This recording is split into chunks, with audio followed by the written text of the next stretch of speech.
All right, tonight, start off, we're still talking about community as a spiritual discipline. The fact is that we are to live our lives as disciples of Jesus in community with other disciples of Jesus. In fact, it's unlikely that any of us are going to get very far in our efforts to become more like Christ in isolation. It's far more likely to happen in communion with other people, because Jesus didn't just save us so that we could sit in isolation and have these good warm feelings in our hearts and remain cut off from other people, but so that we might enter into a fuller, deeper, more meaningful relationship, not only with God but with one another. So discipleship and community life with accountability, giving and receiving of correction, and inspiring examples that we can provide for one another along the way.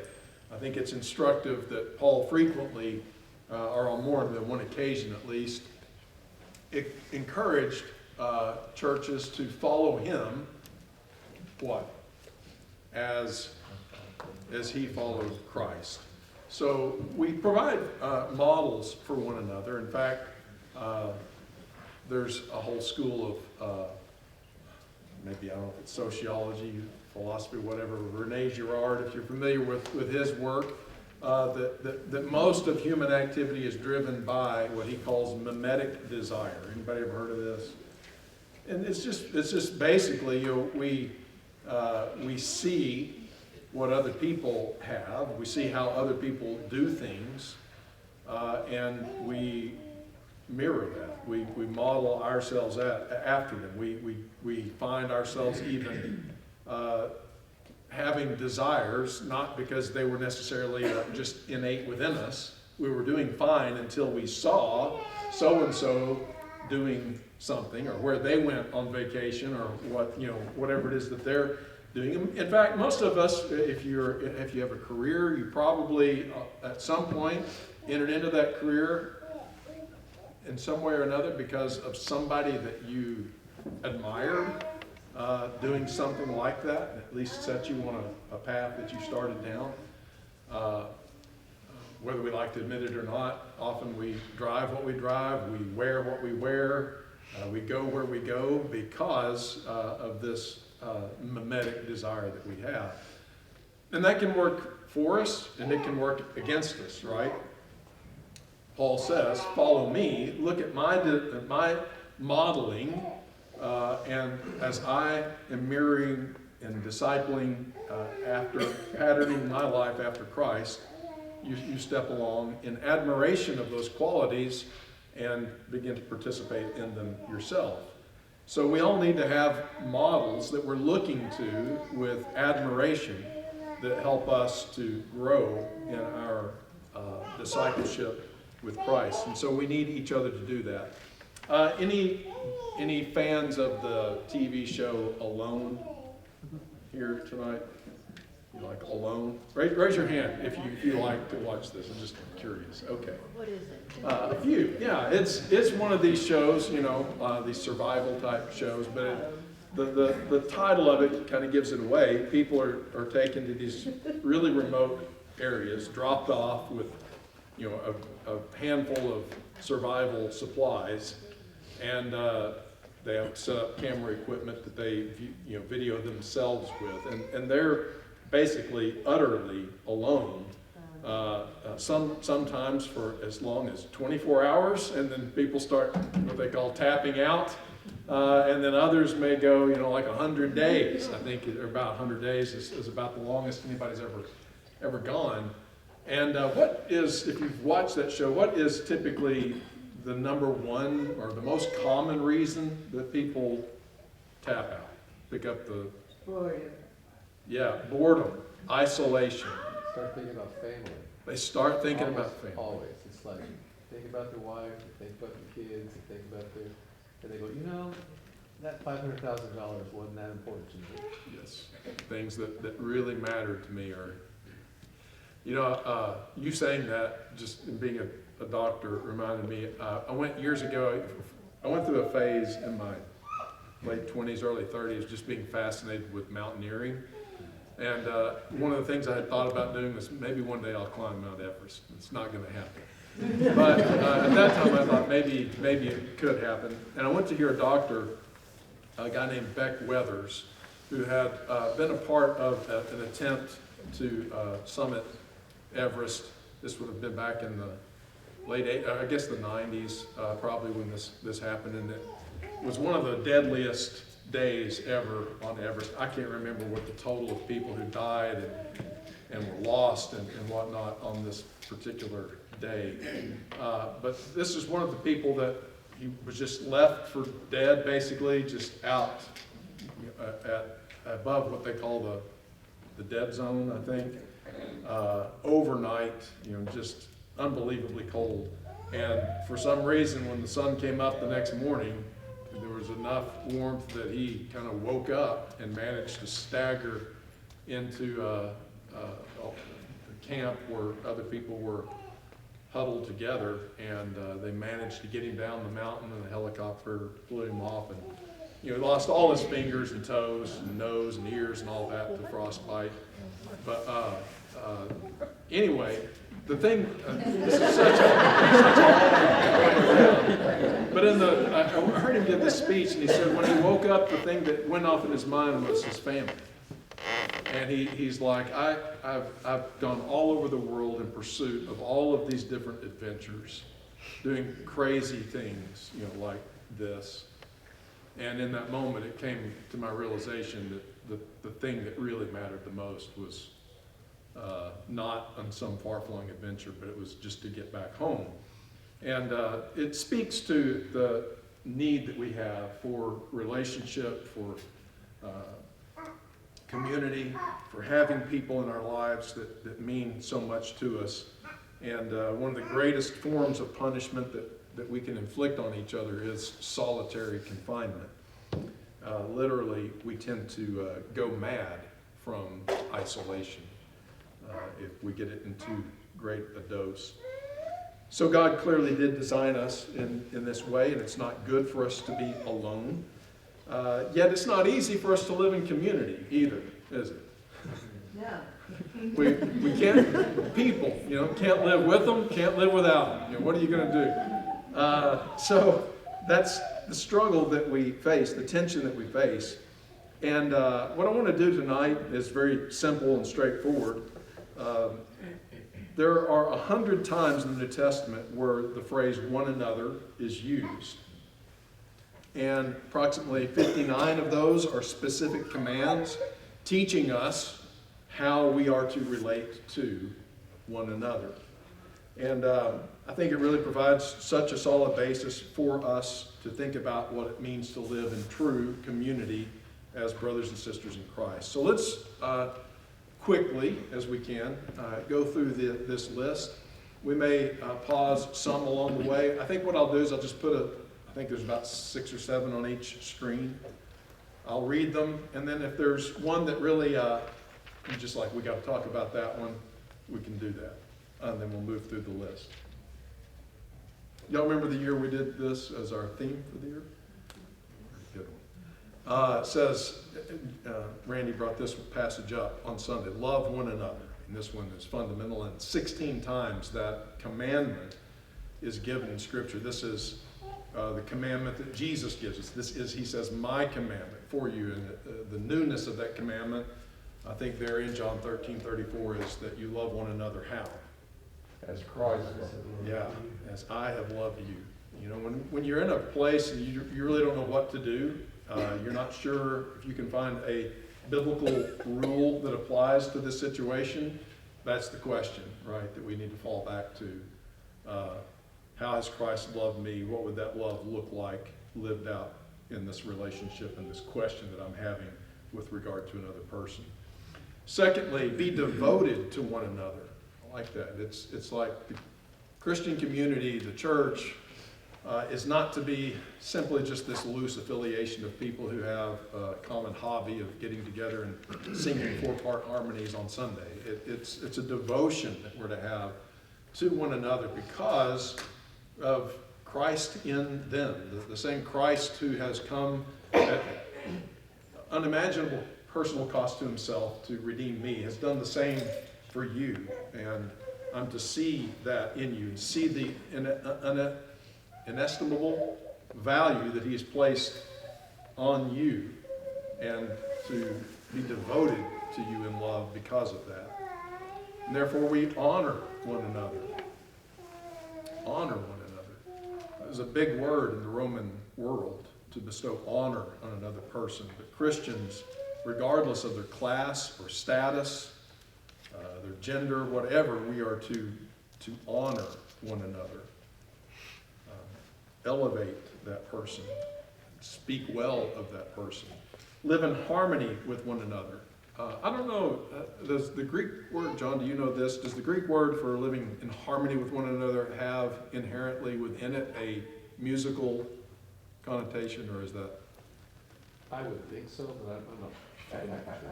When we think of harmony in the English language, we certainly think of voices or blending together in a way that isn't clashing, clanging, or distasteful, but that blends together. And in order for voices to harmonize, I may be mistaken about this, but they need to be at a different pitch, or you don't call it harmony, is that right? Different pitches, but the pitches need to be at the right frequency variation from each other that they harmonize. And we know the difference between when it harmonizes and when it's not. I grew up going to church in a little town, and the singing often in the little church, the hearts were in harmony, but the voices, they struggled. And you know it when it's off. But we're to seek that harmony with one another, to find that way that we fit together with each other in that good way. Building one another up. This is a construction metaphor of looking out for someone. How can I build up their faith, build up their value, build up their reputation, but do something that is solid and constructive for that person's benefit, accepting one another. This speaks to the fact that we don't always think the same. We're not the same. There are differences, and we have to learn to be accepting of one another. There are sometimes hard people to accept. Okay. That's a You know, I challenge. mean, it's like, you might take a wide berth around that person, just they don't have a conflict. Okay. Okay.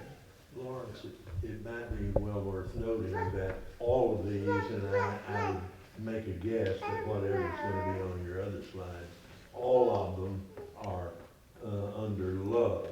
Yes. Love does all of these things. It's the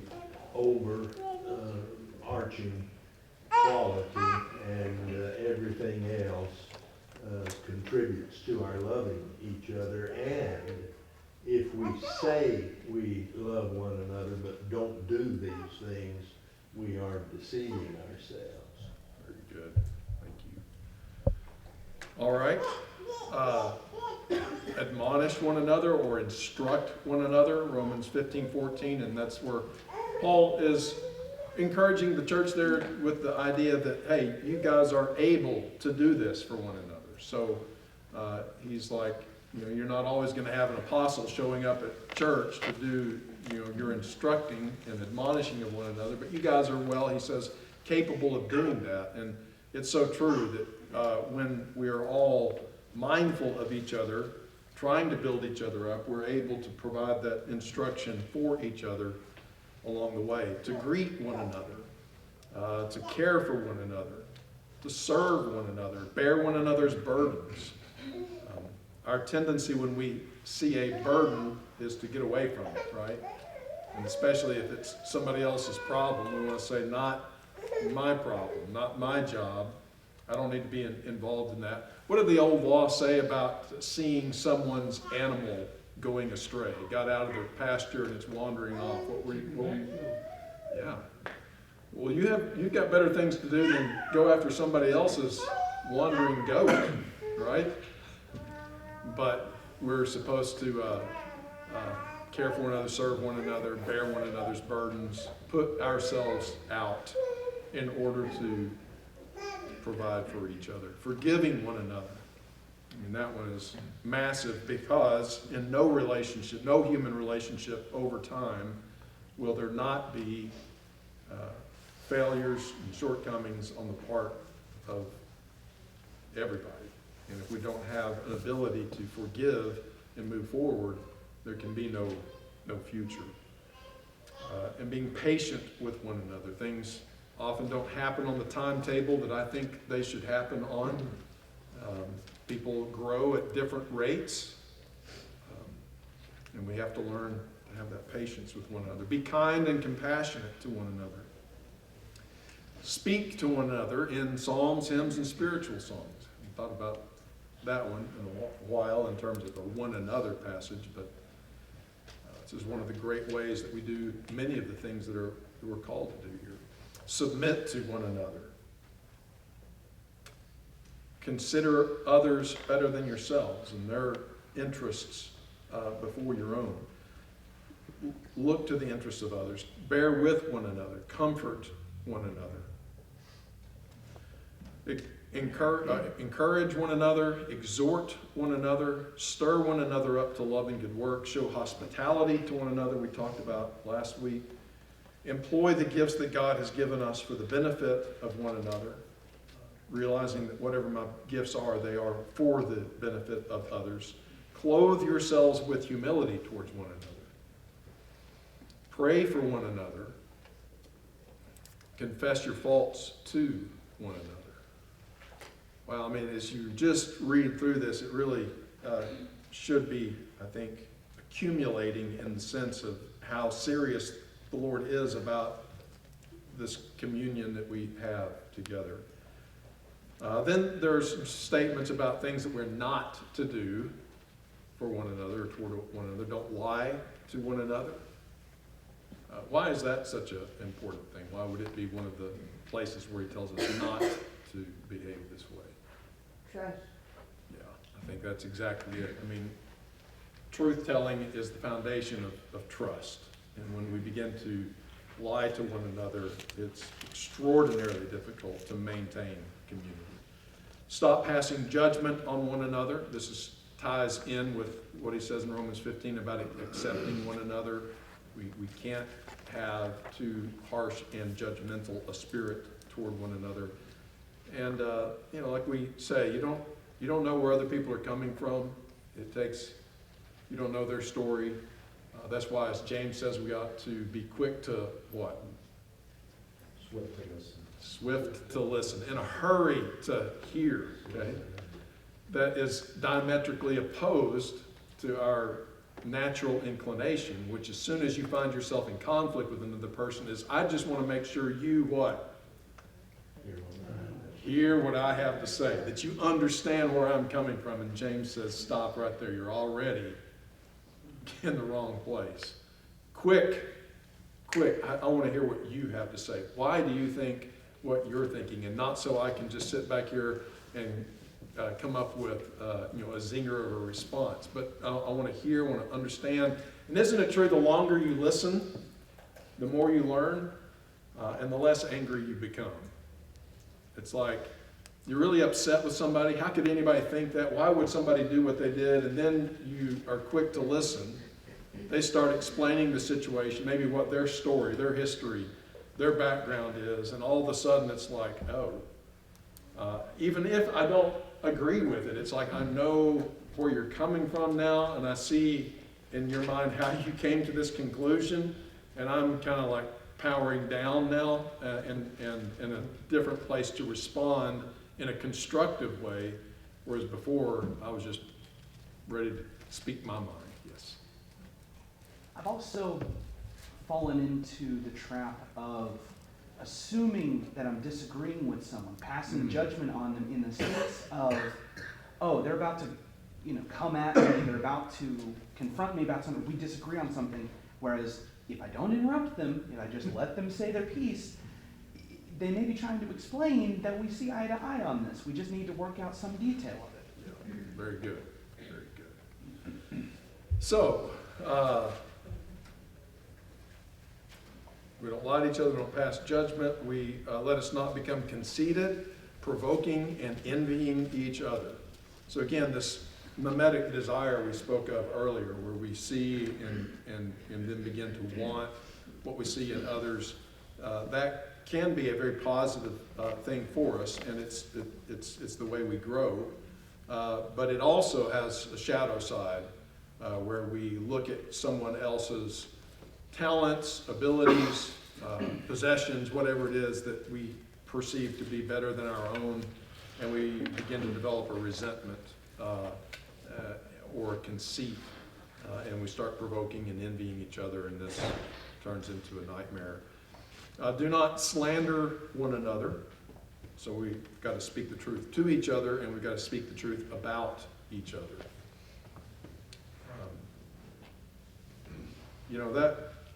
And don't grumble against each other.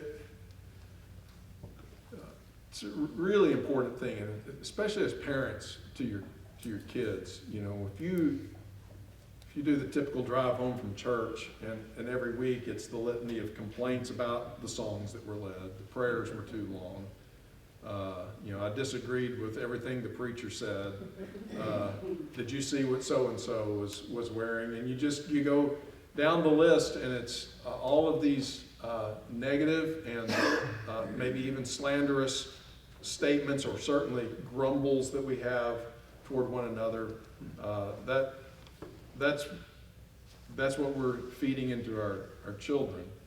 And it's a terrible thing for them and for everything. We need rather develop the culture whenever we hear someone saying something about a brother and sister in Christ is, hey, this is the Lord's family. This is God's children. The church is his bride.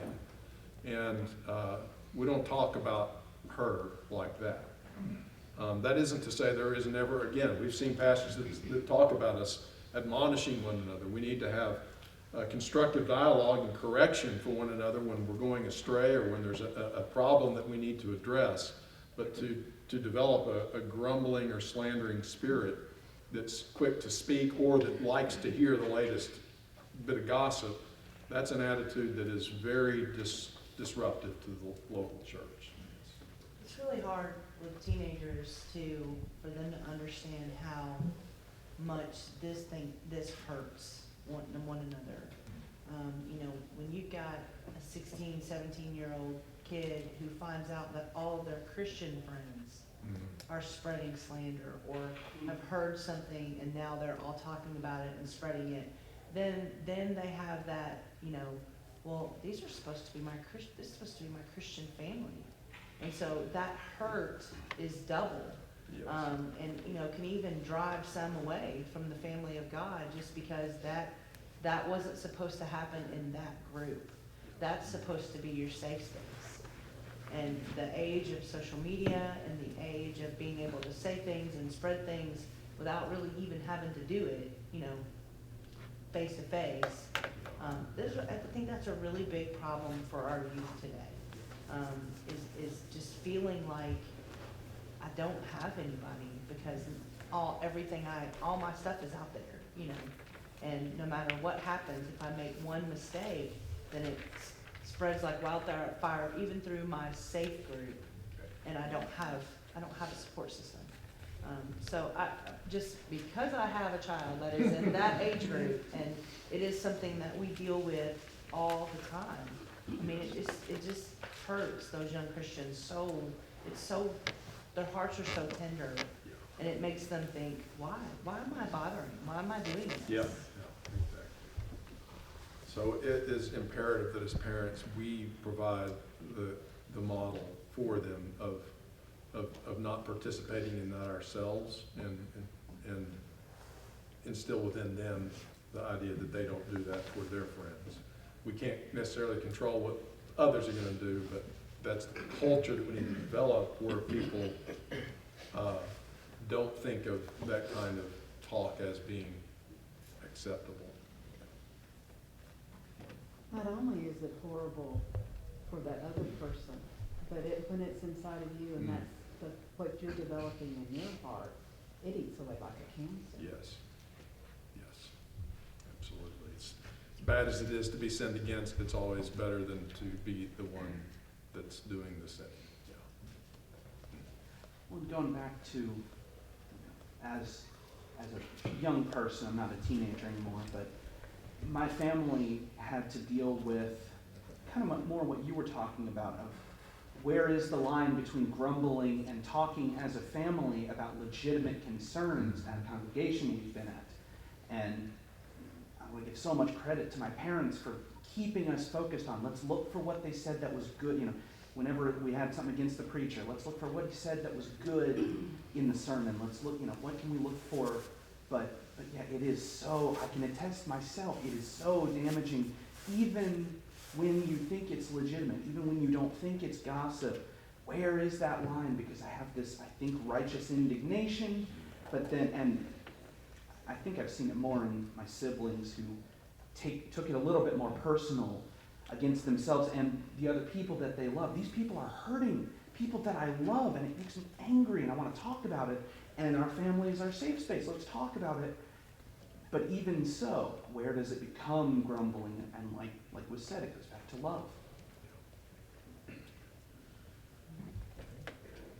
All right. Well, those are many, if not most, of the one another commands that we have in the New Testament.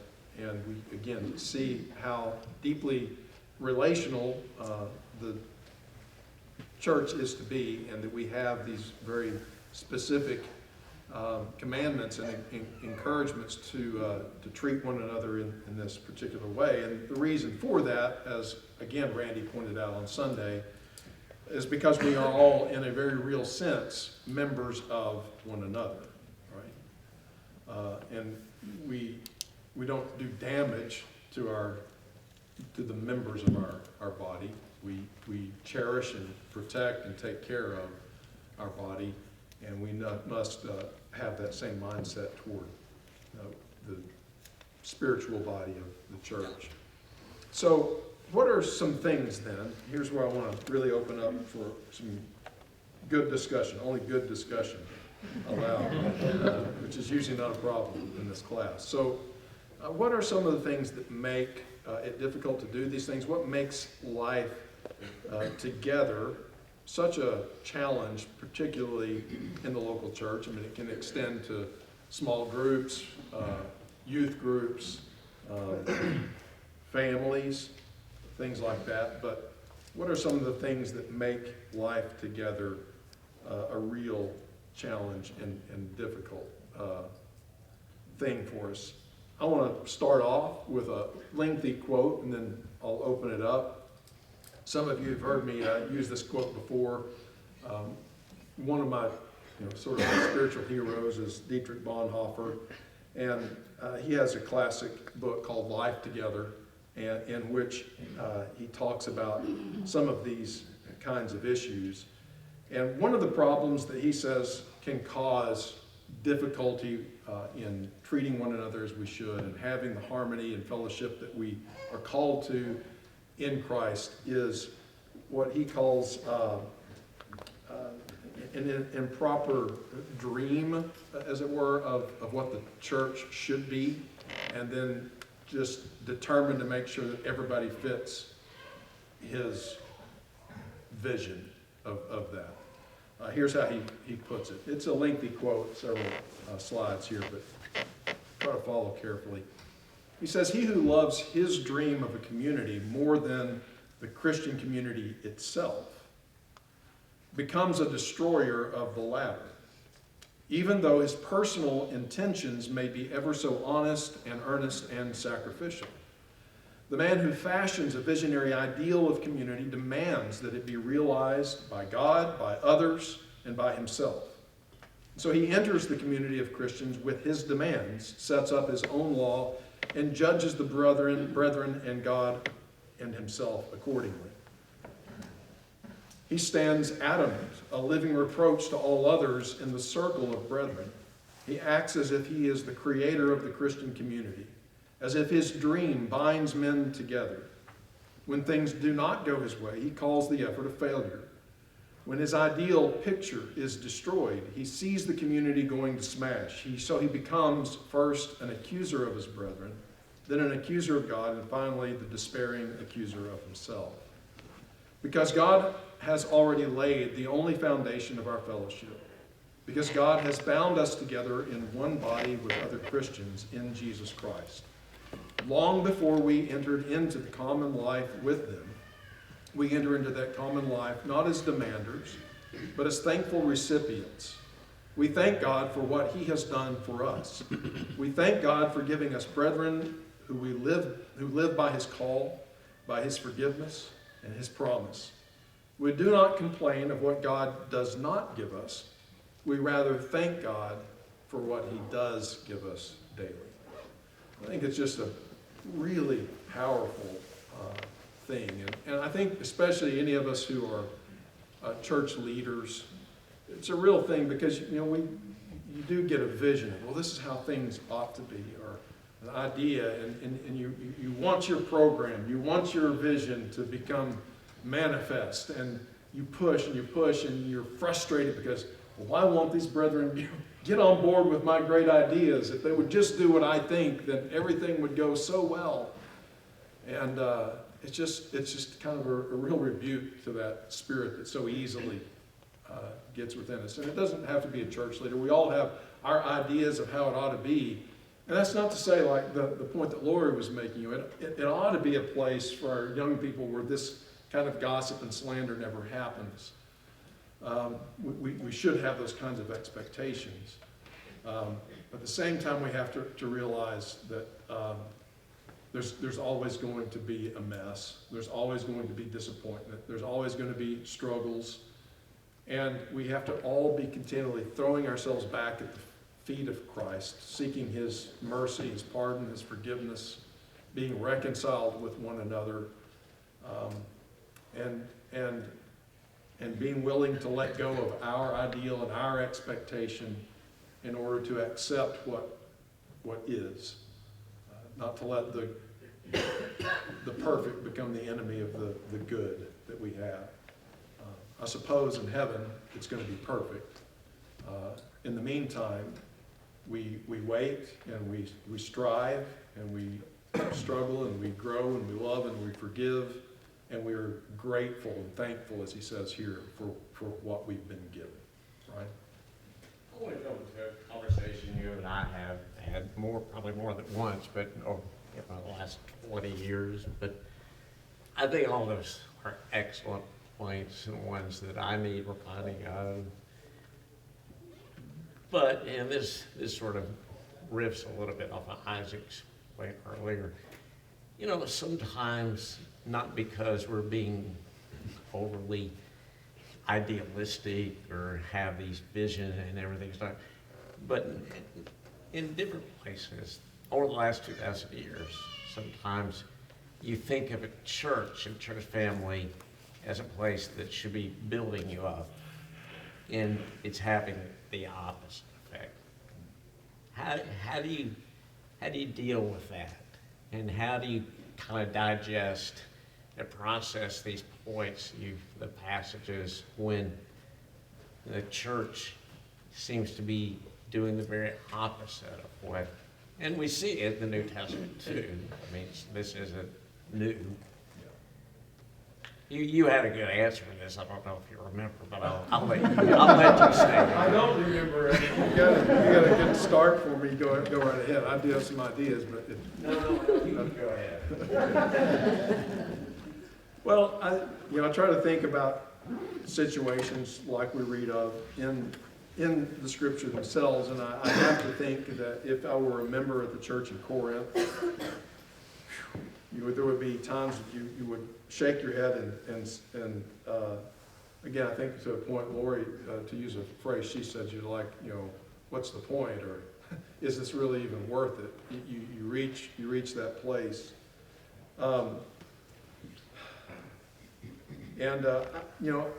I certainly am not suggesting there could never be a time or place where you realize because of the intransigent situation somewhere that it's just no longer a workable situation for you, and if you have the freedom and the opportunity to join yourself with another group and can peacefully make that transition, I certainly understand that there's times when that's the right thing to do. But looking at the church at Corinth again as a model, it's just Paul's continued urging and patience and holding up not his ideals, so to speak, but again, the ideal that Christ sets before us of loving one another, encouraging one another, striving with one another to live up to the upward call that we have in Christ Jesus, but always setting him, that is Christ, as the model, to Jim's point of love that is so perfectly laid out in 1 Corinthians 13 as an example, with this patience being a central theme of love hopes, love endures, and this thing of waiting sometimes. It's just such a hard thing for us. But Yeah, I mean, I think that, in not exactly the same words, but you said it many years ago, but I think what really stuck with me, kind of that same thing in different words, was, in many ways, isn't he asking us to be with others the way he is with us? And he's forming us, in some ways, it's the Genesis 3. Yes, he has cursed us, the earth, and yet that becomes a means through which he also redeems us. And we often don't see it that way, but it reforms us. yeah, it sometimes is the shortcomings in others that pushes us into a place of deeper reliance upon the Lord, and can be a place of growth for us in a way that, if everything were the way we would like it to be, we would retreat to the Lord for his grace and mercy, and increase our patience and learn to accept one another if everything went our way. I suppose that is part of the nature of living in a fallen world and being fallen people and rubbing shoulders with other fallen people, is that hopefully over the process of time we're knocking rough edges off of one another. Yes. Hi, everybody. I was a little late tonight. What I want to say is, first of all, I have to say this because my daughter just made me so upset. I have a 16-year-old. Yes. And it just seemed like... Say no more. I mean. You can love your kids some days, it's just like you just don't like them. My daughter was just her ways sometimes, but I have to throw that out there first because it pushed my patience. The day was just crazy. And she looked at me and she said, I was like, no, don't wear that, and she said, Mom, you weird. And I said, what? What you mean? I mean, I'm 54 and you're telling me I'm weird. What do you mean by that? And then I was like, okay, Lord, this is you teaching me. And that's just like having that relationship, like we're talking about when don't lie to each other, whatever. I done lied to my daughter.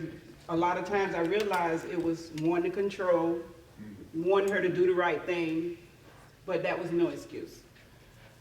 Second of all, as far as when I look at when things are going crazy around me, or people might be doing this or gossiping, it helps me to forgive a little quicker because I'm understanding I can be just a hot mess. Like, when I look at my own life, my own self, the things that we go through when no one's around, the thoughts, just all the stuff you have to cast down and how can I say it? Things you have to cast down and think on pure things when somebody upset you or whatever. It's like sleeping with the enemy. I know he delivered me and saved me from myself. So that kind of helps me to deal with all kinds of people. If they're being a hot mess, I say, well, I was already a hot mess when he just saved me, so it is what it is. Yeah, very, very good. And it does tie back with that statement in John 13 where he says that we're to love one another as Christ loved us. And when you think about, when I think back about the course of my life and the many really stupid things that he's loved me through, then hopefully that gives me more grace to show others. I've been kind of fascinated with the development of AI of late. Is it going to be everything people think it will be? And what I find interesting about it is we're modeling, we're trying to recreate our brains. We're modeling it after our own minds, but we don't understand our minds fully. I don't know that we ever will, even just our physical brains, let alone how it interacts with our spirit. That's a whole different discussion. But going back to this quote, when you try and make a model on something that you don't fully understand, it is doomed to fail. The foolishness of God is wiser than men. There are so many things staying in a place where I'm not benefiting, sometimes leaving. My family left and we came here. His wisdom and his providence is infinite, and it's bigger than my problems, and it's bigger than my ability to mess it up for you or for me. Yeah, that's right. That's right. Well, I tend to see the world with love as the overarching ideal, and what we all stand in is pride, basically. Pride is the fundamental sin. You could sum up most of what Bonhoeffer has said here by the word pride. When we want our way, it's just that simple. And the reason I don't forgive you is you have hurt me, and I shouldn't be hurt by somebody like you. I'm the one that really counts here. The reason I don't go to somebody else and confess my sin against them is because they're not worthy of it. I, me, mine, the rich man in his barns, that's the whole essence of why the world stands in sin. I want my way. I want to do what benefits me. And whatever terms you express it in, and Bonhoeffer used a lot of good ones, but at the heart of all of that is we stand in pride, wanting what we want, and it's because we're just a bit more deserving, a little bit higher up the ladder than the rest of the world is. And what God would moderate that with is selflessness, the lack of pride, or at least the attempt to defeat the pride that is in it. God resists the proud Yeah, and lifts give up us the grace humble. to do. So God, help us to be humble and loving and patient and forgiving toward one another. You know, being humble is a very hard thing to do. Especially when you're perfect in every way, right?